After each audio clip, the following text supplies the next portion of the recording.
갈라디아서 1장 6절부터 8절까지 석절을 우리 다 같이 합독을 하시겠습니다. 그리스도의 은혜로 너희를 부르신 이를 이같이 속히 떠나 다른 복음을 따르는 것을 내가 이상하게 여기노라. 다른 복음은 없나니 다만 어떤 사람들이 너희를 교란하여 그리스도의 복음을 변하게 하려 함이라. 그러나 우리나 혹은 하늘로부터 온 천사라도 우리가 너희에게 전한 복음 외에 다른 복음을 전하면 저주를 받을지어다. 아멘. 오늘 요 짧게 읽은 말씀 속에서 복음이라고 하는 단어가 많이 나옵니다. 그런데 이 복음을 이야기하면서 다른 복음이라는 말을 하고 또 그리스도의 복음이라는 말을 합니다. 그러니까 그리스도의 복음이 오리지널 복음이고 그리스도의 복음 아닌 복음은 다른 복음이다. 그런 얘기겠죠. 그러면서 그리스도의 복음과 다른 복음에 대한 어떤 논증을 하는 그런 모습을 보이고 있습니다. 이 갈라디아서는 상당히 도전적인 그런 표현들이 많이 들어있어요. 이 갈라디아서는 일종의 변증서라고도 하는데요. 변증이란 말은 뭔가를 아주 치열하게 싸울 때 논리적 증거를 가지고 논증을 하면서 하는 걸 보통 변증이라고 얘기를 하죠.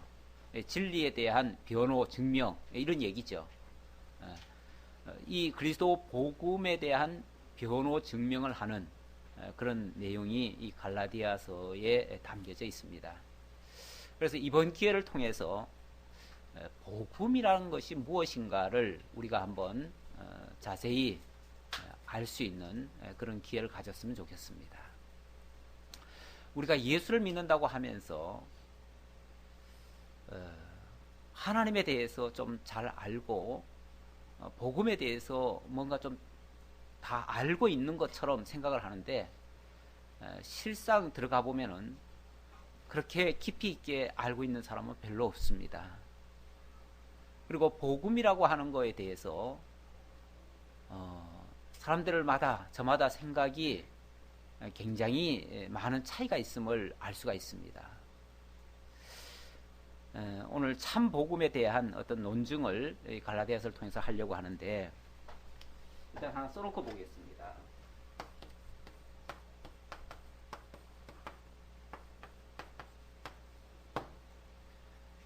이 복음이 뭐냐라고 지금 일단 던지고 있는데요. 이 복음에 대해서 사람들한테 물어보면 저마다 이야기는 합니다. 그리고 다 알고 있는 듯 얘기를 합니다. 근데 실제 들어가 보면 너무 혼란스러워요. 복음을 제대로 이해 못하고 있는 것 같아요.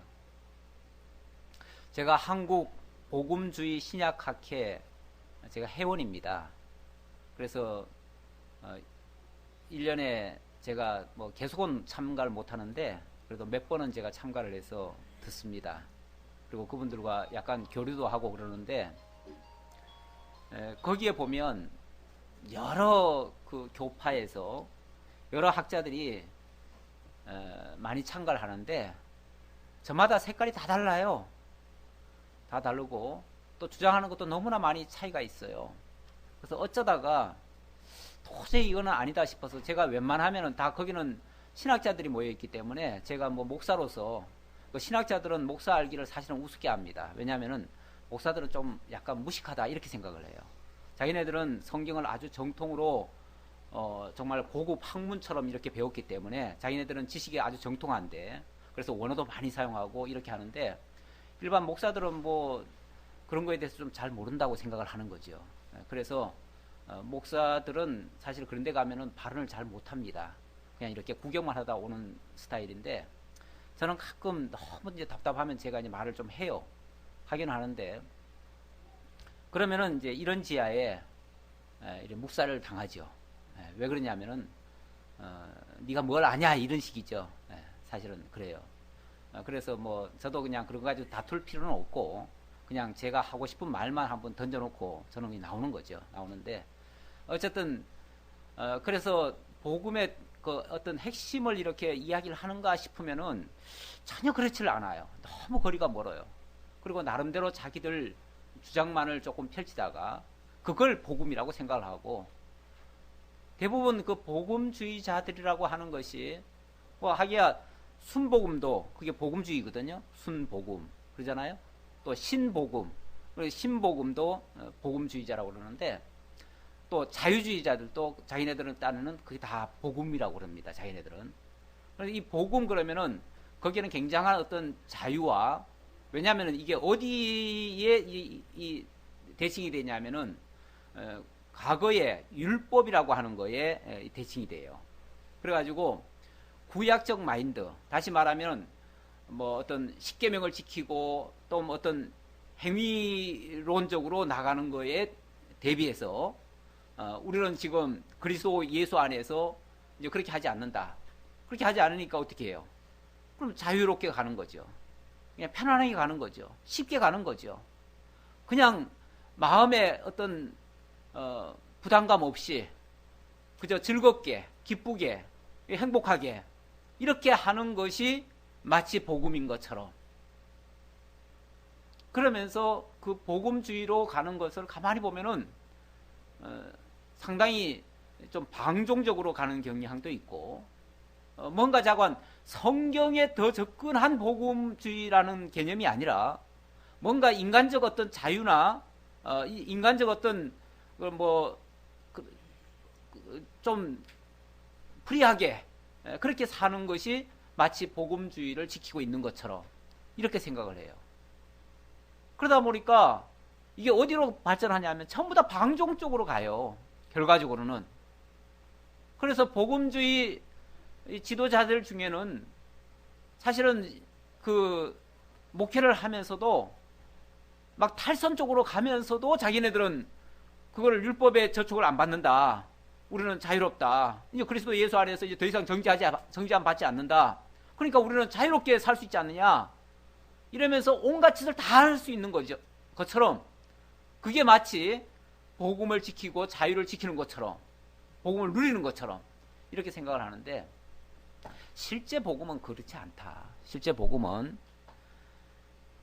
여기 본문에서 이야기한 것처럼 그리스도의 복음 이게 진짜 복음이고 그리스도의 복음을 떠난 다른 복음 형태로 되어진 것들은 어떤 면에서 다른 복음이다.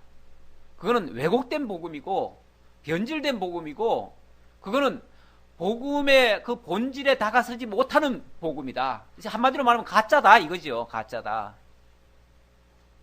이 가짜를 우리가 구별하지 못하고 단순히 율법에서만 벗어났기 때문에 율법과 적대적 관계를 가진 자들 전부 다 복음주의자들이라고 얘기를 하면 그런 굉장히 문제가 있다라고 말씀드리고 싶습니다. 그래서 제가 그 큰 제목에다가 참 복음에 대한 논증이라고 이렇게 제가 해놨습니다. 갈라디아를 참 복음. 그러니까 복음이라고 해가지고 무조건 원래는 뭐 거기다 참자 같은 거 안 붙여도 돼요. 안 붙여도 되는데 이 가짜들이 너무 참인 것처럼 얘기를 하니까 그래서 제가 거기다 참을 붙여가지고 그런 거 아니다라고 지금 얘기하고 싶어가지고 그 참자를 굳이 붙인 거죠. 붙였는데 원래 진짜는 뭐 참이니 뭐 그런 거 안 붙입니다. 원래 안 붙이고 그냥 복음에 대한 논증 그러면 되는 건데 그러나 제가 좀 더 강조하기 위해서 참자를 앞에 붙였다는 것을 말씀드리고요. 어쨌든 그냥 단순한 복음주의자들이 말하는 그런 차원의 복음은 아니고 성경이 말하는 참 복음에 대한 것을 우리가 이번 기회를 통해서 확인해 봤으면 좋겠다라는 측면입니다. 자, 그럼 이 복음에 대해서 제대로 알기 위해서는요, 이 성경을 통해서 하나님이 드러내 주신 그 참 복음의 정체를 찾아야 됩니다. 살펴야 됩니다. 그걸 찾지 않으면 진짜 복음에 우리가 접근하지는 못합니다. 그래서 찾아야 되는데 복음에 관련된 말씀 제가 아까 묵상한 내용은요 두 성경 구절을 묵상을 했어요. 하나는 마가복음 1장 1절을 묵상을 했는데 거기 보면 하나님의 아들 예수 그리스도 복음의 시작이라 이렇게 시작합니다. 복음이라고 하는 것은 바로 하나님의 아들 예수 그리스도의 출현으로부터 예수 그리스도의 등장으로부터 시작한다 그 얘기죠. 거기서부터 복음은 시작된다. 다시 말하면 예수 그리스도로 말미암아 이루어지는 일들이 바로 복음이다. 그 얘기죠. 그리고 그 복음의 간략한 정의를 로마서 1장 2절에서 소개를 하고 있는데요. 이 복음은 하나님이 선지자들을 통하여 그의 아들에 관하여 성경에 미리 약속하신 것이라. 이 복음에 대한 정의를 그런 식으로 표현을 했습니다. 이 복음은 바로 하나님이 선지자들을 통해서 그의 아들에 관하여 미리 약속한 것이다. 미리 약속한 거. 하나님이 미리 약속했다는 표현이 나왔는데 구약 성경이 뭐냐? 구약 성경이 뭐냐라고 했을 때 이 성경이라고 하는 게요. 성경이라고 하는 게 창세기부터 계시록까지가 다 담겨져 있는 아주 큰 그릇이죠. 이 그릇 속에 구약이라고 하는 내용물이 담겨져 있고 신약이라고 하는 내용물이 담겨져 있는데 이 구약이 뭐냐? 하나님께서 그의 아들에 관하여, 다시 말하면 예수 그리스도에 관하여 미리 약속한 거 이것이 복음이다. 지금 이렇게 지금 시작을 합니다. 복음이 뭐냐? 하나님 아버지께서 당신의 아들 예수 그리스도를 이 땅에 보내주셔서 하실 모든 내용에 대한 약속이다. 약속이 출발이다. 그 말이죠. 그 약속에서부터 시작해가지고 그 약속의 당사자로 예수 그리스도가 드디어 역사 가운데 오십니다. 임하시죠. 역사 가운데 임하셔서 그때에 하나님이 약속한 일들을 하나하나 이루어내 가십니다. 이루시죠. 이루셔요. 그 이루시는 내용, 그게 바로 복음의 내용이 되는 거죠. 복음의 내용이 되는 거죠. 그러니까 하나님의 약속하신 거, 그리고 그 약속하신 것을 예수께서 이루시는 일, 사실 이게 성경 전부 아닙니까? 성경의 내용이 뭐예요? 하나님이 약속하고 약속하신 것을 이뤄내시는 일, 그거지요. 전부. 물론 이뤄내시는 일 가운데는 예수님이 오셔서 직접 이루신 장면이 있고요. 그렇죠? 예수님이 직접 이 지상 사역을 통해서 당신이 친히 이뤄내신 일이 있고요. 그게 대표적인 것이 구약의 모든 율법을 완성하신 거 아닙니까? 율법의 완성을 하시기 위해서 십자가에 못 박혀 죽임까지 당했죠. 그게 율법의 요구니까요. 율법이 요구하는 것이 뭐냐면 죄에 대해서 죽게 하는 거예요. 그리고 의에 대해서 살게 하는 거예요. 그게 율법이에요. 율법이라고 하는 게 죄와 의를 드러내는 그런 도구거든요. 그 죄가 뭘 지정하냐면 죽으라는 거예요. 그래서 구약 성경을 우리가 읽다 보면 아마 구약 성경 우리 이 복음에 대한 이 전제가 없이요, 지식 없이 구약 성경만 읽으면 굉장히 무섭습니다. 왜냐하면 구약 성경에는 죽이라는 데가 엄청 많아요. 뭐 걸핏하면 죽이래요. 그렇죠? 요즘 IS가 걸핏하면 사람 죽이죠? 왜 죽인지 아세요? 구약 성경 읽고 죽여요. 그 사람들이 다 구약 성경 믿는 사람들이에요. 구약 성경대로 한 거예요. 그 사람들을. 뭐 문화재 있죠? 문화재 다 파괴해버리죠? 그게 구약 성경이 돼 있잖아요. 그렇죠? 그러니까 우리가 지금 생각하면 끔찍하잖아요. 어떻게 저런 일을 할 수 있어? 그러는데 그게 구약 성경대로 한 거예요. 그러면 그 사람들이 잘하는 건가요? 잘하는 게 아니죠. 왜냐하면 그 사람들은 하나님이 약속하고 약속대로 예수 그리스도를 보내가지고 이루신 일에 대해서는 몰라요. 모르고 복음으로 이것을 받아들여서 그 복음으로 이해를 해야 되는데 율법으로 그대로 받아들인 거예요. 그래서 율법을 그대로 집행해 옮긴 거예요. 율법을 그대로 집행해버리면요 다 죽여야 돼요. 다 죽음으로 기결을 놔요.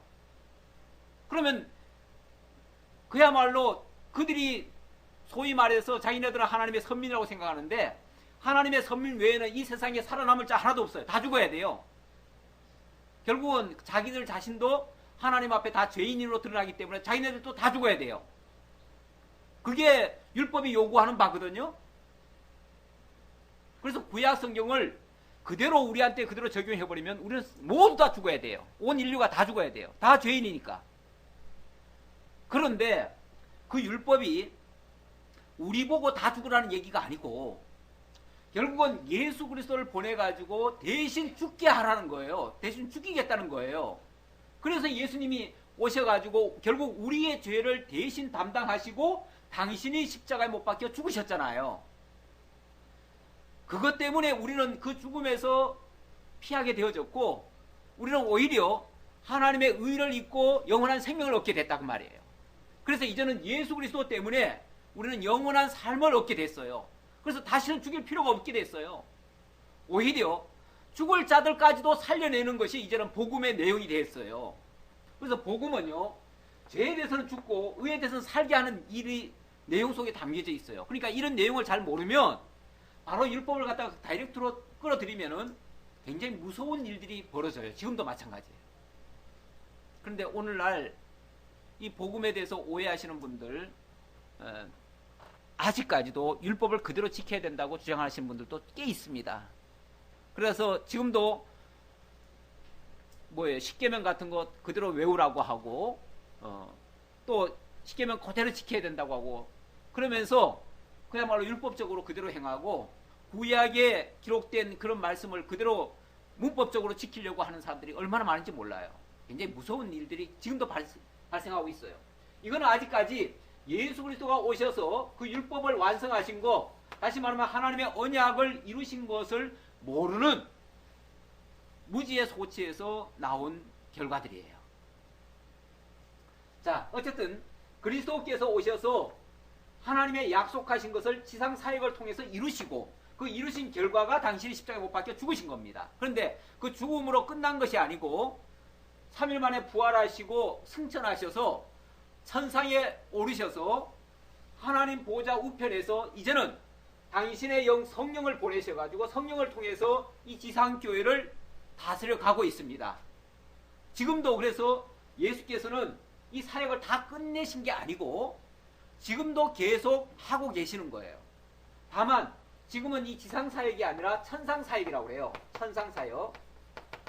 천상사역을 통해서 성령을 보내시고 성령으로 말미암아 이 땅에 당신의 몸된 교회를 세우시고 그 교회를 다스려 가시는 역사를 하십니다. 그래서 그 결과물로서 지금 이 땅에 교회들이 세워졌습니다. 교회를 통해서 하나님의 자녀들이 생육번성을 하게 되어집니다. 그리고 그 생육번성된 하나님의 자녀들이 이제 영원한 하나님의 언약에 동참이 되어져서 결국 하나님의 영원한 생명을 얻게 되는데 이 모든 것을 복음이다, 이렇게 지금 성경은 증거하고 있는 거예요. 그런데 이것이 예수 그리스도로부터 시작이 되어지고 구약은 거기에 대한 언약이고 약속이고 예수 그리스도를 통해서 실제 이 역사 속에 이루어지고 있고 현재도 이루어지고 있고 예수님은 이미 이루셨고 지금도 이루어지고 있고 장차 완성되어질 것이고, 그래서 아직 계시록까지는 아직 끝난 게 아니에요. 하나님의 계획 속에서는 이미 끝났고 예수께서는 성령을 통해서 지금도 하고 계시지만 그러나 시간 세계 속에서는 아직까지 끝난 건 아니에요. 그래서 지금 이 복음의 역사가 지금도 계속되고 있는데 일부에서 이것을 이해하지 못하는, 다시 말하면 이 부분을 이해하지 못하는 사람들이 여전히 이 구약만을 갖다가 끌어다가 교회에다가 적용을 시키는 사람들이 있어요. 그런 사람들 때문에 사도 바울이 이 오리지널 복음을 전했음에도 불구하고 자꾸만 왜곡된 방향으로 이게 발전되기 시작해요. 쉽게 말하면 다른 복음이 들어와 가지고 이 참 복음을 무력화시켜요. 거기에 대해서 사도 바울은 참 이상하다. 내가 그토록 하나님의 정말 참 복음을 이렇게 전했는데 어떻게 너희가 다른 복음을 받아들여 가지고 그걸로 대치시키고 그리고 이 다른 참 복음을 거부를 할 수 있느냐? 만약에 그렇게 되어진다면, 만약에 진짜 다른 복음을 끌어들여 가지고 진짜 복음을 거부한다면, 그러면 그리스도는 뭐가 되느냐? 그리스도 오신 거는 뭐가 되고, 그리스도께서 이루신 이 일들은 뭐가 되느냐? 이거 다 무효되는 거 아니냐? 무효. 그렇죠? 무효. 그래서 갈라디아서 5장에 가면요, 이런 말씀이 나옵니다. 네, 일단은 오늘은 전체적인 얘기를 좀 하려고요, 제가 일부러 이렇게 좀 넓게 잡습니다. 5장 1절에 보면 그리스도께서 우리를 자유롭게 하려고 자유를 주셨으니 그러므로 굳건하게 서서 다시는 종의 멍에를 매지 말라. 그리스도께서, 자, 그리스도가 오셨어요. 왜 오셨는가? 우리를 이 죄 아래 사망 가운데 들어있던 우리를 이제 그리스도께서 이 율법을 완성해 주심으로 말미암아 우리를 죄와 사망 가운데서 건져내시고 우리를 이제 자유롭게 하시려고, 이 자유는 우리 방탕을 얘기하는 게 아니에요. 그런 자유가 아니라 죄에서의 자유, 사망에서의 자유를 얘기하는 거예요. 진리가 자유케 하는 그 자유를 얘기하는 거예요. 자, 그 자유케 하려고 우리를 대속에서 당신이 십자가에 못 박혀 죽기까지 했는데, 만약에 이것을 우리가 이 복음을 받아들이지 않고 다른 복음을, 다시 말해 여기서의 다른 복음이란 말은 특히 이 구약 성경을 그대로 끌어들어온 걸 얘기해요. 이걸 만약에 다시 끌어들여가 가지고 구약대로 살려고 한다면, 구약대로 사는 게 뭐예요? 대표적인 게, 여기서 열거한 대표적인 거는 안식일 지키고 절기 지키고 또 할례 받고 이런 것들. 그러니까 예수를 믿어도 할례 받지 않으면 구원 받지 못한다. 뭐 예수를 믿어도 안식일을 지키지 않으면 천국 못 간다. 뭐 이런 식의 논리. 요즘도 보면 하나님의 교회 같은 데서는 대뜸 와가지고 전도한다는 게 어떻게 합니까? 와가지고 6월절을 지키십니까? 그래요. 그 사람들도 꼭 믿는 사람들한테만 찾아와서 얘기하거든요. 그러면은 예? 6월절요? 아, 그거 구약이잖아요. 그 구약을 우리가 왜 지켜요? 그러면은 분명히 신약성경 고린도서에도 보면은 예수 그리스도께서 구약 6월절을 지키지 않았느냐 이런 얘기를 해요. 그러면서 6월절 어린 양으로 이러면서 이런 식으로 접근을 해오니까 우리가 의아해가지고 그럼 우리가 잘못했나?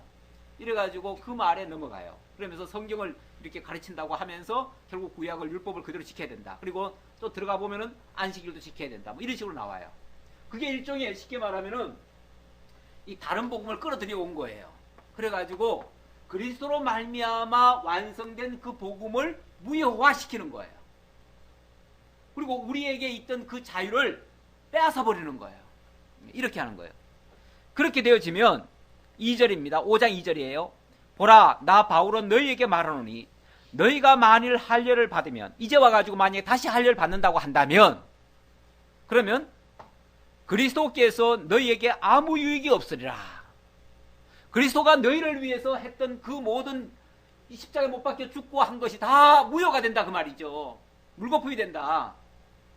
아니, 우리가 할례 받고 우리가 죽어야 되고 우리가 죄의 값을 다 치러야 되는데 그걸 예수님이 대신해 줬는데 우리가 다시 또 한다?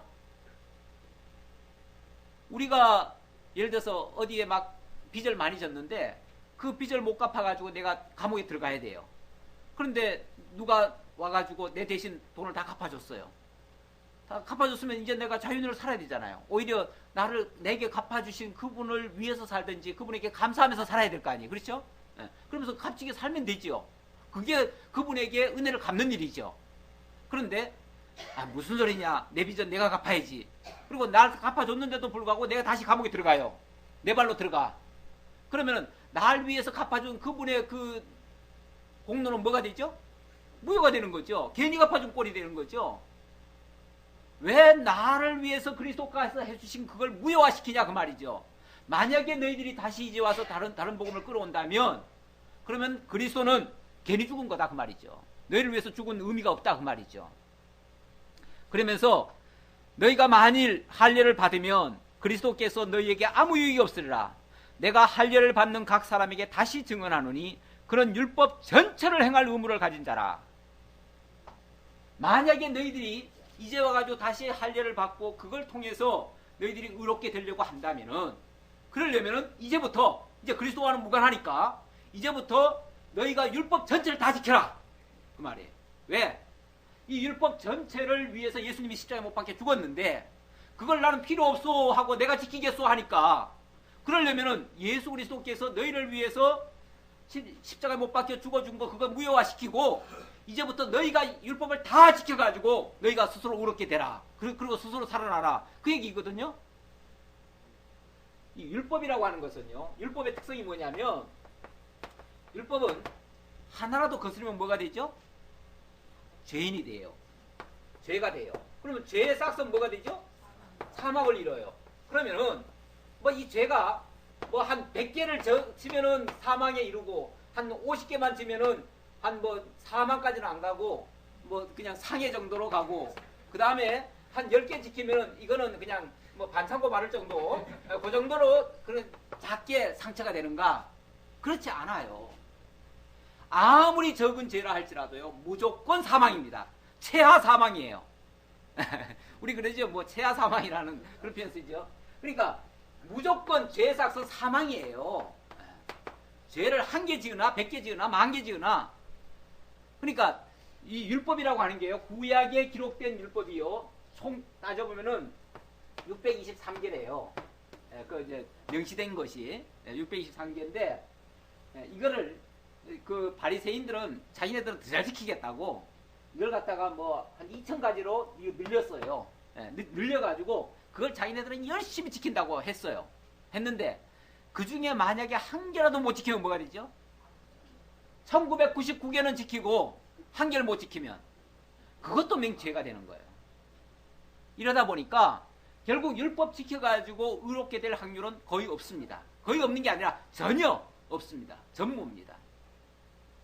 그런데도 불구하고 내가 율법을 지켜서 의롭게 된다고 만약에 지금 가정하면 그러려면 다 지키라 그 말이죠. 지키려면 몽땅 다 지키라 그 말이죠. 그럼 반대로 못 지키면요. 내가 못 지킨다고 생각이 들면 아예 지키려고 생각을 하는 것이 아니라 예수 그리스도를 나를 대신해서 지켜주신 그분을 믿고 그분에게 내 모든 삶을 맡겨라 그 말이죠. 그게 예수를 믿는 거죠. 믿는다고 하는 거는요. 내 모든 것을 다 의뢰하는 거예요. 신뢰하고 맡기는 거예요. 그게 믿는 거지 뭐 그냥 무슨 여벌로 믿는 걸 믿는다고 하는 게 아니에요. 내가 좋을 때만 믿고 싫을 때는 안 믿고 이건 믿는다고 하는 게 아니에요. 믿는다고 하는 거는 내 모든 것을 다 전폭적으로 맡기는 걸 얘기하는 거예요. 나의 삶과 죽음까지도 나의 영원한 생명까지도 다 당신의 손에 맡깁니다. 그걸 믿는다고 해요. 그러려면은 죄 1개 지으나 10개 지으나 어차피 다 똑같으니까 나는 죄 문제에 대해서는 다시 말하면 율법 지키는 문제에 대해서는 난 손들었습니다. 나는 아예 이걸 시도도 하지 않겠습니다. 이렇게 나오는 게 맞죠. 오히려 자세가.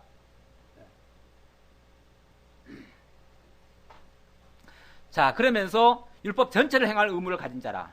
그래서 율법 안에서 의롭다함을 얻으려 하는 너희는 그리스도에게서 끊어지고 은혜에서 떨어진 자로다. 만약에 너희들이 그럼에도 불구하고 율법 지켜가지고 의롭게 된다고 한다면 그는 좀 미안한 얘기지만 그리스도에게서 끊어지고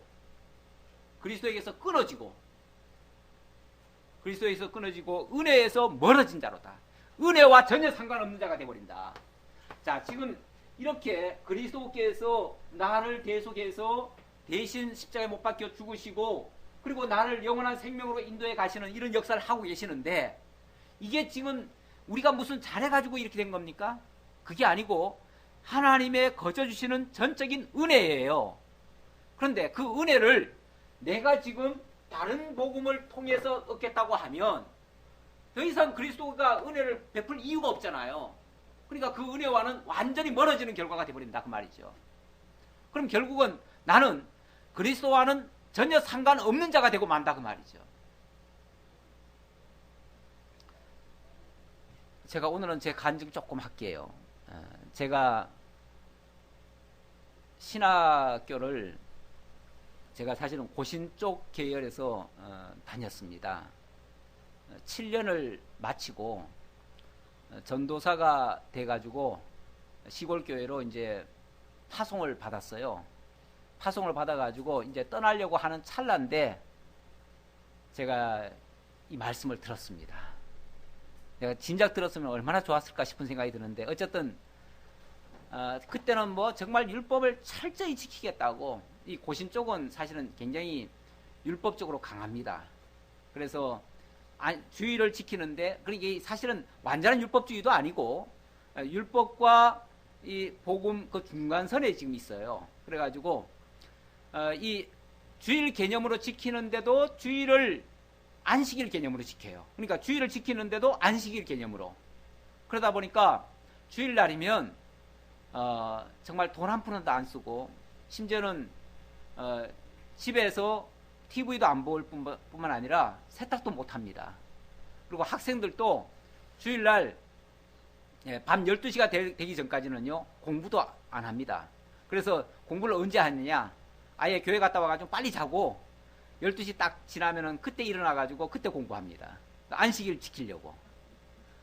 그 정도로 자관 안식일 개념이 투철하게 그렇게 신앙생활을 제가 했고, 저도 이제 그런 식으로 이제 배워가지고 그런 식으로 이제 가르치려고 전도사로가 돼가지고 이제 파송이 나가려고 하는 찰나에 이 말씀을 들었어요. 어떤 분이 이 말씀을 가르쳐 주면서 나한테 갈라디아서 강해서라는 게 하나 있어요.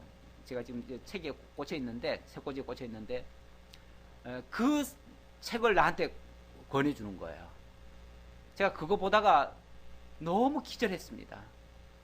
저도 나름대로는 그 성경주의로 한다고 그렇게 성경 많이 읽고 정말 신학을 철저하게 그렇게 배운다고 했는데 세상에 이런 말씀이 있었나 싶을 정도로, 특히 나에게 가장 강렬한 말씀이 바로 이 갈라디아서 5장 말씀이었습니다. 그렇게 율법을 지켜가지고 의롭게 되려고 그때까지는 어떤 생각을 하고 있었냐면, 내가 율법을 잘 지켜야, 그러니까 구원은 하나님의 은혜로 받지만 율법을 지킴으로써 내가 의롭게 되고 천국 가서 상급 받는다, 이런 이제 개념으로 제가 받아들였었어요. 그렇게 배웠었는데 이 말씀을 보니까요, 만약에 그런 식으로 한다면 그리스도와 멀어진 관계고 그리스도의 은혜에서 멀어지고 그리스도랑 완전히 떨어지는 관계가 된다, 이렇게 나오는 거예요. 지금까지 내가 쌓아 올렸던 그 모든 공동탑이 와르르 무너지는 것 같은 느낌. 제가 그것 때문에 얼마나 내가 울고, 진짜 제가 누가 나를 때려가지고는 제가 잘 안 옵니다. 그러는데 그 말씀 앞에서는 제가 얼마나 울었는지 몰라요. 제가 산에 가가지고 통성어 하듯이 막 그렇게 울면서 제가 기도를 여러 번 하고, 그리고 나서는 이렇게 배운 걸 가지고 만약에 내가 전도사 나가가지고 목회를 하다가는 오히려 다른 사람들도 다 율법의 종 만들어가지고 다 죽이겠다 싶더라고요. 나 혼자 죽는 거는 뭐 그렇게 제가 하지 않은데 남까지 다 죽이겠다고 생각하니까 도저히 목회를 못 나가겠는 거예요. 그래서 제가 좀 죄송하지만 저 못 나간다고 결국은 거부를 했습니다. 거부를 하다가 결국은 네가 무슨 다른 물을 먹었구나, 뭐 잘못됐구나 해가지고 결국 거기서 제가 쫓겨났어요. 쫓겨났어요. 물론 거기서 제가 자꾸 이런 소리를 좀 했지요. 제가 이제 깨닫고 나서는 이게 아니구나, 내가 회개하면서 정말 우리가 잘못 배웠다 지금까지. 그래가지고 그거를 얘기를 하다 보니까 이게 이제 소문이 나가지고 거기서 결국은 내가 추방이 됐습니다. 그래서 쫓겨난 다음에 완전히 이제 신학을 이제 새로 했지요, 뭐. 그래서 제가 이 말씀 운동 쪽으로 제가 와가지고 신학을 새로 했습니다. 새로 제가 3년을 또 했어요. 그러다 보니까 괜히 그냥 신학만 10년을 했죠. 그러는 덕분에 성경은 더 많이 보게 됐고, 어쨌든 뭐 제게 결과적으로는 더 유익했지요. 결과적으로 유익했지만 어쨌든 그만큼 허송 세월이 좀 많았다고도 볼 수 있는데 그만큼 저를 이제 다지는 또 계기가 됐지요. 어쨌든 그러다 보니까 율법이 무엇이고 이 복음이 무엇인가에 대한 극명한 이런 이제 그런 차이점을 좀 더 깨닫게 됐고, 그러다 보니까 더 훨씬 더 참 복음에 대한 그 갈증과 그 참 복음에 대한 진리를 파고드는데 좀 더 이제 그 많은 시간을 쏟게 됐죠. 자, 여기까지 제 감정이고요. 어쨌든 이 갈라디아서라는 것이 우리의 신앙에 있어서 어떤 굉장한 어떤 정기를 마련해주는, 우리가 자칫하면은 성경이라고 하는 게 우리가 글자 보면은 보는 대로 그냥 살려고 하잖아요, 그렇죠? 문자 그대로 그냥 이해하잖아요. 그대로 이해해버리면 그야말로 율법주의가 된다니까요. 자기도 모르게 그렇게 돼요. 성경에 이렇게 하라고 돼 있지 않느냐? 그렇게 이렇게 살아야 된다. 그것의 참 의미를 모르고 그것이 그리스도를 통해서 이루시는 그리스도에 대한 약속인 줄 모르고, 다시 말하면 제가 아까 얘기했듯이 구약 성경이 뭐라고요? 내게 대한 삶의 교훈이 아니라 예수 그리스도에 대한 언약의 말씀이에요. 그러면 이 구약 성경은요, 반드시 직접 다이렉트로 내게 주시는 말씀으로 받는 게 아니라 예수 그리스도를 어떻게 약속하고 어떻게 그리스도가 앞으로 하실 일인가를 알아야 돼요. 결국 그리스도에 대한 약속이에요. 그리스도에 대한 약속. 그리고 신약은 뭡니까? 신약은 그 그리스도가 오셔서 그 약속대로 이루시고 그 약속을 가지고 우리를 하나님의 사람으로 만들어내시는 그런 내용이에요. 그러다 보니까 그 내용이 우리한테 아주 기쁜 소식, 이 복음이라는 말이 그 직역을 하면 뭐가 되죠? 기쁜 소식이죠? 기쁜 소식이에요. 요즘 또 기쁜 소식 선교회가 있어가지고 그때 이상한 또 단체가 또 나왔는데, 우리가 그쪽인가 또 이거 오해하시면 안 돼요. 우리는 그쪽은 아니고, 그쪽은 완전히 구원파가 되었어요. 그쪽이 구원파예요. 그쪽은 구원파고, 우리는 예수 그리스도의 복음을 얘기하는 거예요. 예수 그리스도의 복음. 자, 이 기쁜 소식인데 뭐가 기쁜 소식입니까? 우리 보고 죄를 정죄해가지고 우리 죽으라고 하면 그게 기쁜 소식입니까? 아니면 죄 가운데에서 우리를 살려주신 내용이 기쁜 소식입니까? 후자겠죠. 당연히 우리를 참된 진리 가운데로 인도해서 참된 자유로 인도하는 그것이 진짜 기쁜 소식이죠. 그 복음 내용이 우리에게, 다시 말하면 그 내용들은 전부 다, 성경은 전부 다 예수 그리스도에 대한 약속이고 예수 그리스도가 이루신 내용들이에요. 그 내용이 오늘 우리에게는 기쁜 소식으로 다가온다, 그 얘기예요. 그렇죠?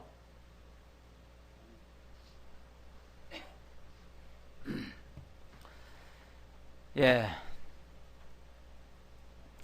자, 그래서 제가 이 갈라디아서에서 굉장히 중요한 말씀이 사실은 내가 봤을 때는 너무 많아요. 너무 여러 군데라서 내가 이걸 다 요절로 삼을 수는 없으니까. 그래서 제가 요절을 어디를 삼았냐면, 일단은 이 말씀이 이제 변증이고요. 변증서고, 또 변증을 하다 보면 참복음과 다른 복음에 대한 분명한 이 대립 각도가 있어야 그게 본문이 말하고자 하는 본 뜻에 가깝기 때문에, 그래서 그리스도 복음과 또 다른 복음을 대비적으로 설명하는 그런 내용을 제가 요절로 삼았습니다. 그래서 갈라디아서 1장 7절을 요절로 삼았는데요.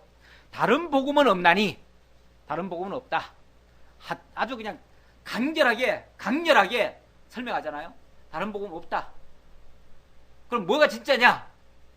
진짜는 다만 어떤 사람들이 너희를 교란하여 그리스도의 복음을 변하게 하려 한다. 그런데 그리스도의 복음이 진짜다. 자, 그 얘기예요. 그러니까 다른 복음과 진짜 복음, 이거를 지금 극명하게 대립시키면서 이것이 진짜 복음이다 라는 것을 지금 얘기하고 싶은 거예요.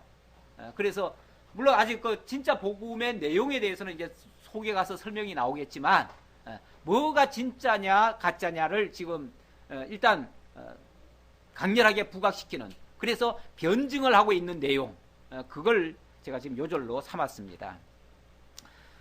이 말씀은 사도 바울이 이 갈라디아 성도들에게 보낸 편지인데, 이 갈라디아라고 하는 지역은요, 소아시아에 있습니다. 소아시아는 사도 바울이 해외 전도 여행을 갈 적마다 꼭 들렸던 장소예요. 주로 이제 에베소에서 많이 들렸지만은, 그래도 거기 이제 변두리 같은 쪽에, 이 갈라디아 쪽에도 사실은 한 번씩 들렸고, 이 편지를 쓴 그 시점은 주 56년경 3차 전도 여행을 출발해가지고 소아시아 에베소에 도착해가지고 갈라디아에 보낸 편지입니다. 근데 이제 자기가 한 3번씩이나 이렇게 다니면서, 그러니까 2번 다니고 3번째 이제 전하는 복음인데, 보낸 편지인데, 자기가 가서 이렇게 복음을 전해가지고 교회가 세워지고 그 복음 진리로 무장을 하고 있었는데, 이 소아시아라고 하는 지역이요, 사도 바울도 물론 가는 길목이니까 자주 들렸지만은, 그러나 거기가 유대와 굉장히 가깝습니다. 가깝다 보니까 유대 교사들도 쉽게 올 수 있는 지역이에요.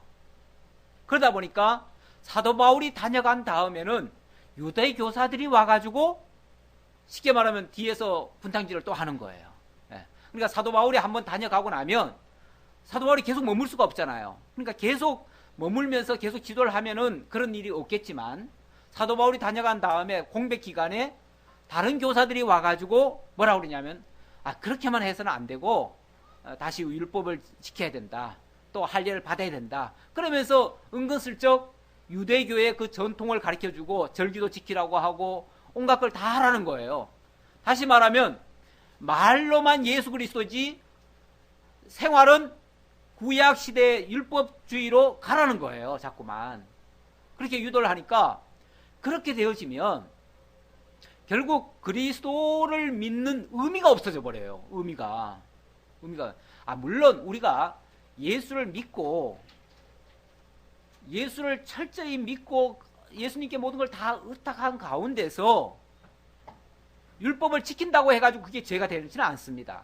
그러나 그것만 해가지고는 안 된다고 생각을 하고 이걸 지켜야 된다면, 이거는 뭔가 여기에 부족함이 있고 이 부족함을 이걸로 채워야 된다고 하는 얘기가 되잖아요. 그렇죠?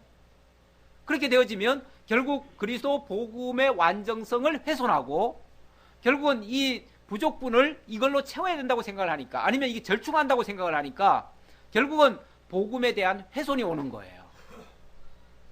이해되시죠? 네. 그래서 그거를 경계하고, 특히 이런 것들이 대립이 안 되면 상관이 없는데 혼란스럽게 여기는 자들에게는 이건 굉장히 치명타가 될 수가 있어요. 그래서 아닌 건 아니라고 하는 거죠. 그래서 사도 바울이 예를 들면요, 사도 바울이 두 제자가 있었는데, 한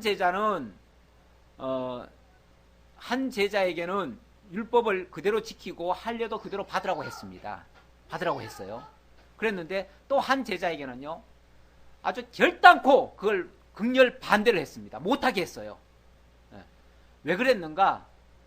유대인들 사회에서는 이미 율법을 다 그대로 인식하고 있기 때문에 그게 아무런 문제가 안 돼요. 그리고 유대인들 사회 속에서야 율법 지키는 게 뭐가 이상할 게 없잖아요. 그 사람들은 어떻게 보면 생활화 돼 있어요. 그러니까 생활화 된 사람한테는요, 그렇게 해도 아무 상관이 없어요. 그렇지만은 이방인들한테는요, 이방인들이 만약에 유대식으로 할례도 받아라, 뭐 절기도 지켜라 이러면은요, 그 사람들 다 기절하고 나빠집니다. 예수 못 믿어요. 다시 말하면은 그것 때문에 예수 믿는 것이 해방을 받아요. 그런다면 안 된다 그 말이죠. 그러니까 내가 예수를 믿는 데에 그런 것들이 전혀 걸림돌이 안 된다면 뭐 아무 상관없습니다. 뭐 절기를 지켜도 괜찮고 뭐 할례를 받아도 상관없어요. 할례 받은 사람들도 예수 믿을 수 있으니까요. 그렇죠?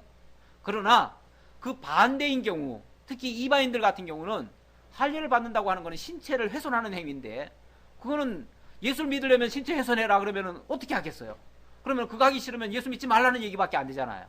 그거는 결국은 예수를 못 믿게 하는 결과가 되기 때문에 그런 거는 극렬 반대를 한다 그 말이죠. 왜? 그거는 본질이 아니니까.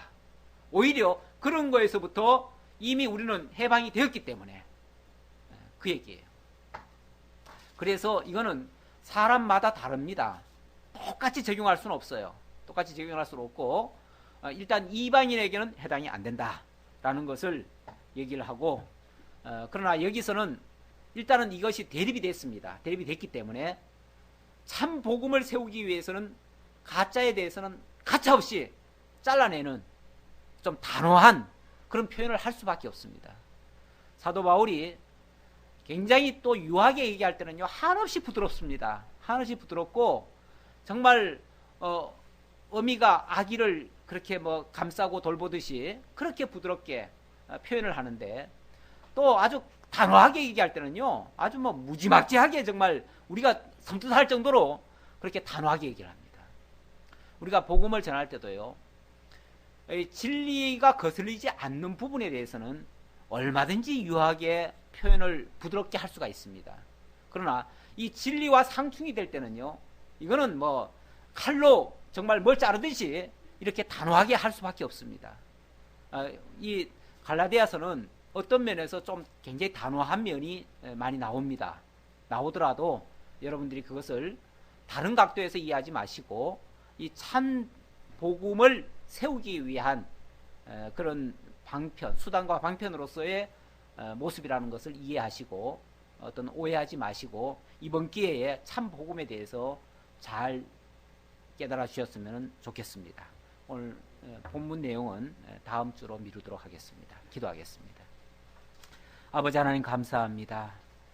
우리에게 참된 복음 진리를 알게 하시려고 다른 복음에 대해서도 살펴보게 하시고 참 믿음이 또한 무엇인가를 깨닫게 하시니 참으로 감사합니다.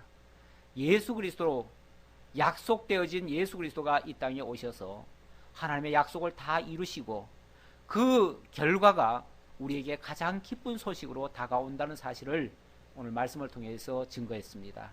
아버지 하나님, 이 기쁜 소식을 놔두고 우리가 여전히 과거 전통에 매여서 우리의 문자적인 해석으로 율법에 다시 귀를 기울이는 그러한 어리석음을 바라지 않도록 저희들의 신앙을 인도해 주옵소서.